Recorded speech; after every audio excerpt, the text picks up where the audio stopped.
Well, hey, everybody, Kent here. If you have a Bible, go ahead and turn with me to Matthew chapter 16. Matthew chapter 16.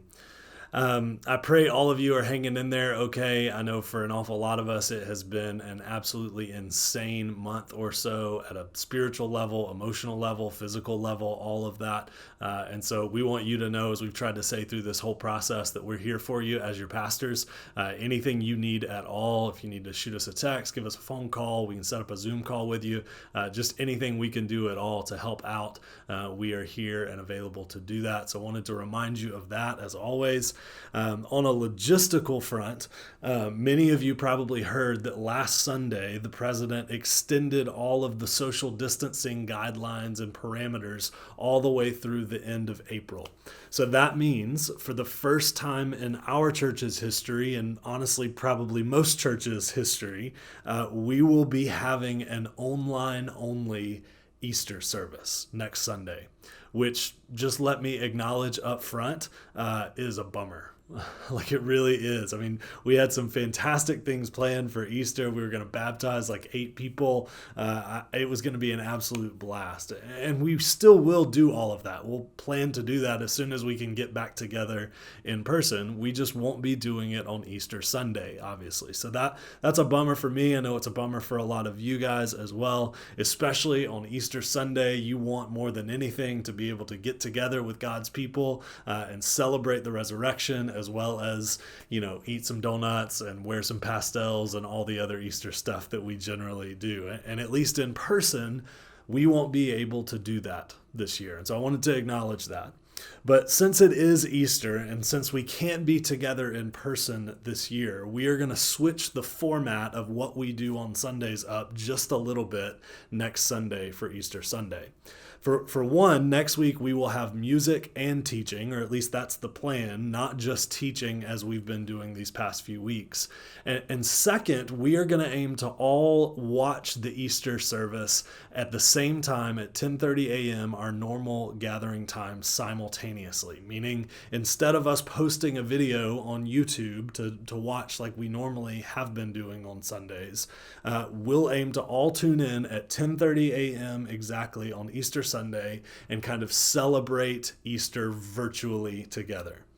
It will, of course, be archived to watch later if you can't watch it at 10:30, if you have to work or whatever. But what is different is that for next Sunday, at least, if you tune in at 10:45, you will miss the first 15 minutes. And so I just wanted to make sure that was really clear. We'll do all of this via our website, citychurchknox.com, as well as our YouTube channel. So if you don't want to miss it, go ahead and set a reminder on your phone for 10:25 or whatever to tune in. You may even want to subscribe to our YouTube channel, which is just such a bizarre thing to say as a pastor, but that legitimately might be one of the best ways to not miss it. If you just go to YouTube and search for City Church Knoxville, you should find our channel there, and you can subscribe to it so you don't miss the Easter gathering. So I hope you'll make plans to join us for all of that next Sunday, 10:30 a.m. Even though it's certainly not what we had in mind for Easter, it's obviously now as important as ever that we get together as God's people, even if that has to be virtually, and celebrate the resurrection of Jesus and the hope that that brings all of us. And so that's what we'll be doing next week. Be looking for more details on that online via social media, all of that. All right.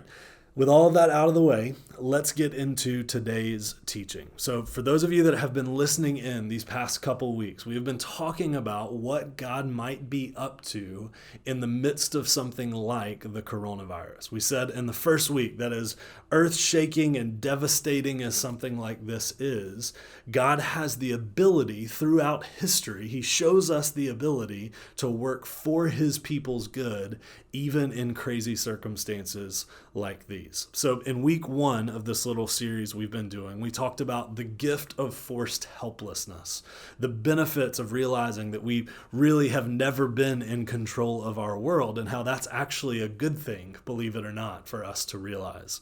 And then in week 2, last week, we talked about the gift of forced interruption, how anytime our normal rhythms of life are interrupted in some way like they are right now, that's actually an opportunity for us to take stock and consider if our rhythm of life was actually healthy in the first place. But this week, I want us to talk about the gift of forced selflessness, how God might be working in the midst of the COVID-19 outbreak to teach us all that life is about more than just ourselves. So let's work our way through some of this passage in Matthew 16 to that end. Start following along with me in chapter 16, verse 21. Take a look.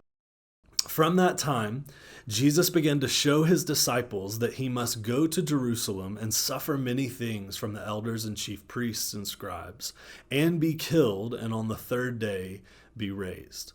Now, first off, what an appropriate passage for us to be reading this Sunday before Easter.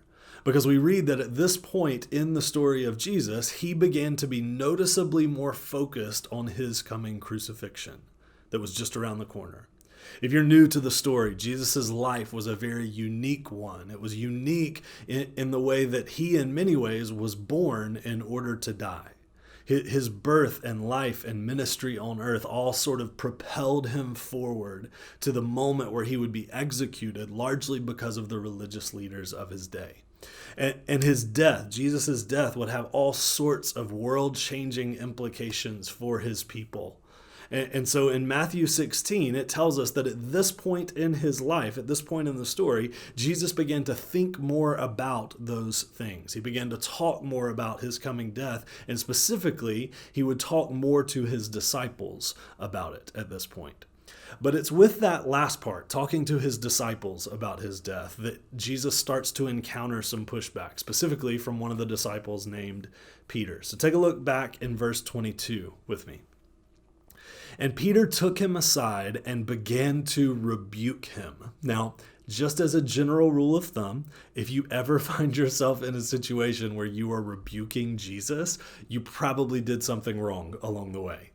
But that's what Peter chooses to do here in this passage. And if you read through the Gospels, this type of thing is sort of Peter's thing, so to speak. He's a very hot and cold kind of guy. If you've ever known somebody in your life who has all sorts of potential, all sorts of talent, and just yet can't stop getting in their own way, that's kind of who Peter is in the story of the Gospels. Peter, at one point in his life, walks on water, the only disciple that we know of to actually do that with Jesus, and then immediately takes his eyes off Jesus and falls in.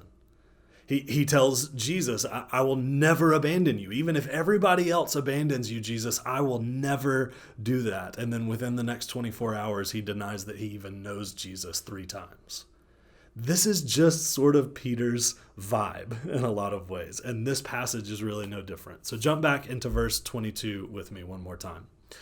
And Peter took Jesus aside and began to rebuke him, saying, "Far be it from you, Lord, this shall never happen to you." As in, you being crucified, Jesus, that will never happen if I have anything to say about it. Verse 23, but he being Jesus, turned and said to Peter, "Get behind me, Satan," which just has to be on the top 10 list of things you don't want Jesus to call you if you're one of the disciples. He continues, "You are a hindrance to me, Peter, for you are not setting your mind on the things of God, but on the things of man." And now here's the part I really want us to focus in on. Lean in. Let's hear what Jesus has to say, because we're really going to focus on this for the rest of our time today. Verse 24, then Jesus told his disciples, "If anyone would come after me, let him deny himself and take up his cross and follow me. For whoever would save his life will lose it, but whoever loses his life for my sake will find it. For what will it profit a man if he gains the whole world and forfeits his soul? Or what shall a man give in return for his soul?" Okay, so let's talk real quickly about this interaction between Jesus and Peter. Jesus is starting to talk a lot more about the fact that soon he is going to be hauled off to be executed by the authorities. And Peter, one of Jesus' right-hand men, is just not having it. Like, he's just not interested in that going down. He essentially pulls Jesus aside to have a chat with Jesus about how this is a bad idea. Now, before we go too hard on our boy Peter, let's just make sure we understand where his pushback is coming from in this passage. Peter grew up Jewish, which means he was familiar with the concept of the, quote, Messiah. this long-awaited, victorious king who was going to set things right once and for all for the nation of Israel. He was going to end the oppression that they suffered from empires like the current Roman Empire. He was going to restore Israel to their rightful, exalted place as God's people. This was who the Messiah was and what he was going to do. And so when Jesus, who claims to be the Messiah, announces to his disciples that he himself is going to be oppressed and executed and killed by this empire, Peter is understandably a little bit confused by that. That's not how things were supposed to go down in his mind, which is why he is so adamant with Jesus about this, saying, Jesus, there's no way I'm going to let this happen to you. And in response to that, Jesus calls Peter Satan. Quite the flex from Jesus. So in terms of the events of this story specifically, I think Jesus calls Peter that name because Peter is trying to prevent Jesus from going to the cross, the very thing that Jesus' life has been building up to. But maybe on more of a conceptual level, I think this may have something to do with Peter encouraging Jesus to preserve his own life. That Peter wants Jesus to put Jesus above the good of everybody else, whereas Jesus wants to put everybody else's good above his own life, above staying alive even. What Peter wants Jesus to do, to put it very bluntly, is to be just a little more selfish, a little more self-consumed. One reason I say that is because that has literally been Satan's strategy towards human beings from the very beginning of the Bible. From the very opening pages of Genesis, God takes the first human beings, Adam and Eve, and he puts them in a garden to do what? To serve, right? Now, sure, he does give them things to enjoy, but he commissions them with a job to do. To rule over all of creation, to work the ground and subdue it. He puts them on planet Earth to serve and to benefit the world around them, to make it thrive. From the very beginning, human beings were made to serve. We were meant to be servants. We were made to be selfless in many regards.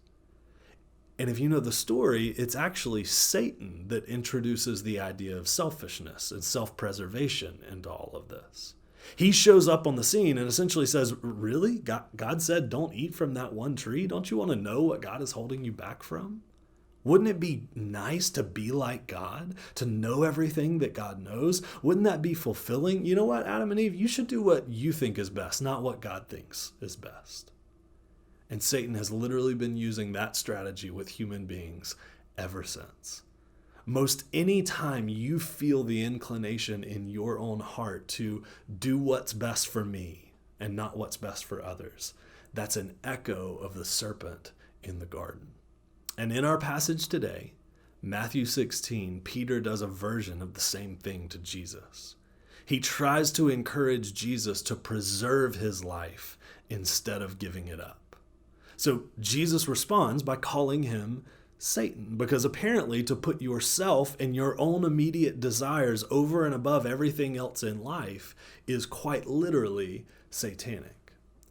Now, I am aware that what I just said puts me on a direct collision course with most everything our society teaches us to value, right? We throw phrases out all of the time like, do whatever makes you happy, be yourself, be true to yourself, follow your dreams. Even at a very pop level, specifically in what I think is one of the funniest Parks and Rec episodes of all time, there is the now famous line from Tom Haverford and Donna Meagle where they say, treat yourself. This is the air we breathe in America, right? We are taught, no, we are discipled every single day in a dozen different ways that our self is the only real thing worth living for in the world. And that the best way to go through life is to live out our dreams, fulfill our desires, indulge ourselves, whatever that takes and whatever it looks like. And to be honest, in a time of crisis like the one our society is in right now, that approach stays the same. It just gets tweaked just a little bit. Now, instead of be yourself, it's protect yourself, preserve yourself, look out for yourself and nobody else. Or, to use Jesus' language from the end of this passage, save your life. We're seeing this right now with all of the panic buying in grocery stores. At every website and blog post that you can find out there on the coronavirus would tell you that when it comes to grocery shopping, each of us should continue going to the store just like we already were about once a week. That we should show up that week, we should buy only the stuff that we need for that week, and then we should use it up and go back the next week and buy more stuff. Everything that you read says that if every person does that, the supply chains will continue to work just like they were designed to work, and we will all have everything that we could need. That is how it works. The problem is that the bulk of the people out there don't trust that instruction. So we have people that go and buy enough toilet paper and hand soap for approximately the next 7 years, which means that a lot of people don't even have what they need for tomorrow. So let me just ask you, why do people do that? Why do we continue doing that even at our own detriment? Well, I think people do it for one of two reasons, and both of them actually have to do with selfishness. Either, one, people are only concerned about having what they need and are not at all concerned about what other people might need, which is selfishness. Or two, they assume that everybody else will panic buy, so they try to beat those people to the punch by panic buying first. So ironically, because we are fearful of other people's selfishness, we respond by being selfish ourselves. Fear feeds on fear. Selfishness feeds on selfishness. It's this self-perpetuating, self-destructive mentality through and through. Fear at its core just serves to further expose the selfishness that is already in our hearts. So, just like we did some in last week's teaching, here's where I want us to actually pause and reflect on a question together. Here's the question. Are there any ways that you've seen this current crisis we're in expose your selfishness? Are there any ways that you've seen this current crisis we're in expose your selfishness? Where has everything going on in the world right now brought out the more self-consumed, self-preserving side of you? Maybe you've seen it in your marriage as you've been stuck together in close quarters for most of the time. Maybe you've seen it come out in impatience towards your kids or towards your roommates who sometimes act like kids. Maybe you've seen it in your consumption of resources even. So panic buying or overeating or over drinking, ordering way too much takeout every night and just gorging yourself on it so you don't have to think about the stress going on in the world right now. It could be any number of different things. You fill in the blank, you do some self-reflection on your end to figure out how this might be happening in your own heart. But I want us to just reflect on the question together. Are there any ways that you've seen this current crisis we're in expose your selfishness? So I want you to press pause on this teaching and consider that for just a moment before we continue.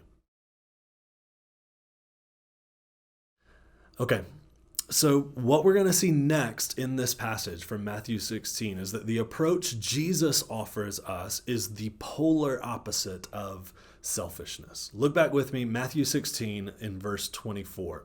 Jesus says this, "If anyone would come after me, let him deny himself and take up his cross and follow me." If anyone wants to come after me, Jesus says, this is what they have to do. In some translations, this actually reads, if anyone wants to be my disciple, this is what they must do. In other words, to follow Jesus, we must necessarily be willing to do the things that Jesus did, which in this instance was to deny himself and take up his cross. Deny himself, meaning that at every point in his life, Jesus put the needs of others before his immediate good. Jesus did not make decisions in his life by asking, what would I most enjoy in the moment? What would give me the most immediate comfort and satisfaction? How could I most directly and effectively treat myself? Those were not guiding principles in Jesus' life or in his decision making. And furthermore, he, quote, took up his cross. Now, in Christendom, taking up your cross has almost become like a catchphrase. So you've likely heard someone use the expression, well, that's just my cross to bear. Probably heard people say that. Sometimes we mean it sarcastically, like, oh, I get to house sit for somebody with a lake house. That's just my cross to bear. Sometimes we say it that way. Or sometimes we just mean it metaphorically. So maybe we have a friend who is a real pain to deal with, is very emotionally exhausting, emotionally taxing, but we know that we're called to love and serve and bear with them. And so we say, hey, this is just my cross to bear. And using it that way is totally fine. You're welcome to use that phrase metaphorically. That's not wrong. But I just want you to see that generally when we use this phrase, we mean it metaphorically. And you do need to understand that for Jesus and his disciples, when they were hearing Jesus say this throughout his life on earth, this was not metaphorical. Jesus was not telling his disciples that they should metaphorically take up their cross. That wouldn't have even made sense as a metaphor for them. To them, to the disciples, it meant, if you want to be my disciple, you need to be ready to die as a result of doing that. Saying yes to following Jesus is saying yes to the very real possibility that you will lose your life as a result. That's what Jesus was saying to them. And best we can tell from church history, all 12 of them did precisely that at one point. Every single one of them, we think, ended up being executed as a direct result of them following Jesus. So I tell you all of that just to drive home the point that this is a very direct, very literal instruction from Jesus. If you want to be his disciple, then fulfilling your personal dreams and preserving your own life at all costs is no longer a priority for you. You may have some dreams that you want to fulfill, and that's not necessarily wrong. And this doesn't mean that you don't value your own life at all. But it does mean that those things are not the guiding principles in your life and decision making anymore. So again, here, I want us to pause and consider a question together. This time, I want us to ask this question. Are there any personal desires or aspirations that God may be asking you to give up?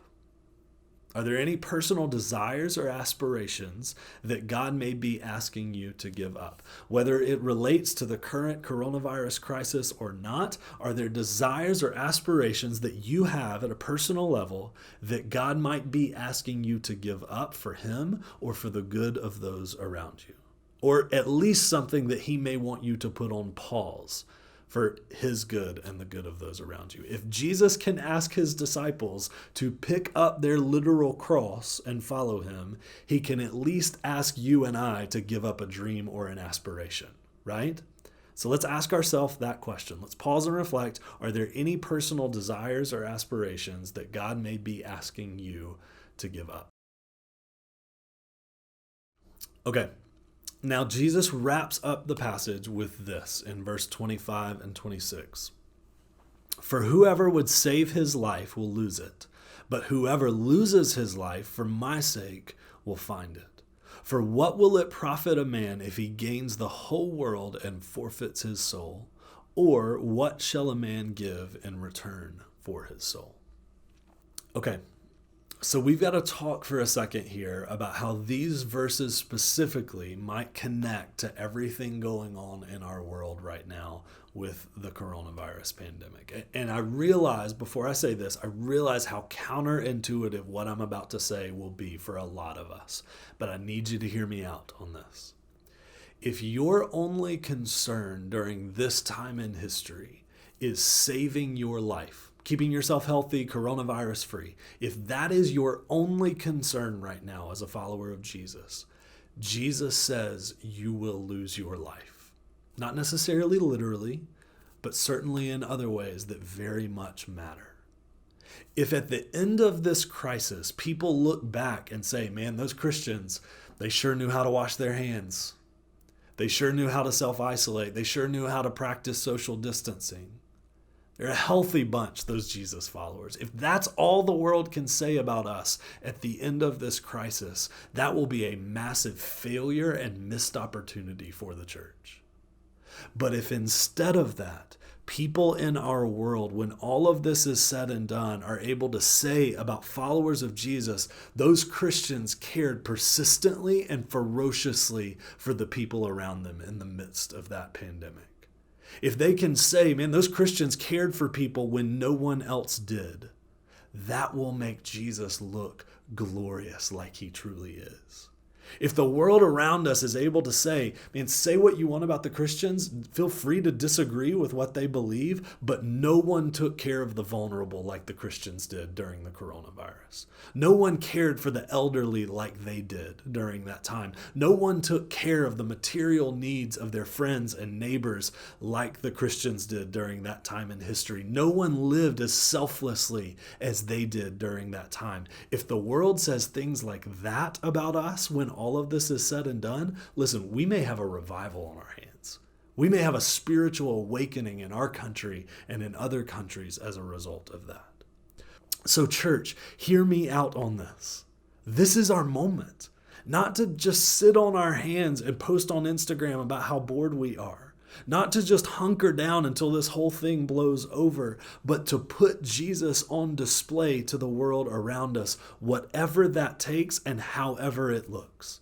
And listen, feel free to be smart about how you do that, okay? I'm not saying you need to march into a hospital ER tomorrow with no mask, no gloves, and go put me to work. I don't even care if I die. I'm not saying to do stuff like that. Like, feel free to be smart about it. Help people from 6 feet away or further. Wash your hands before and after. Absolutely. Take the recommended precautions and be smart about it. But don't let the precautions be a reason that you don't love people and live selflessly. You don't have to go anywhere near another person physically to send them money on Venmo or to have a check cut and sent to their address. You don't have to go anywhere near another person to drop off groceries on their porch.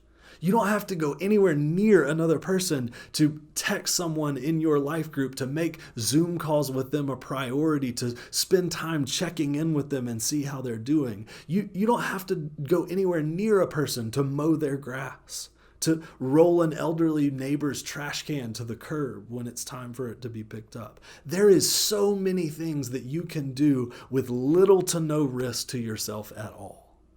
You guys can probably come up with even better and more creative ideas than the ones I just listed off. So listen, be smart about it, but don't be selfish.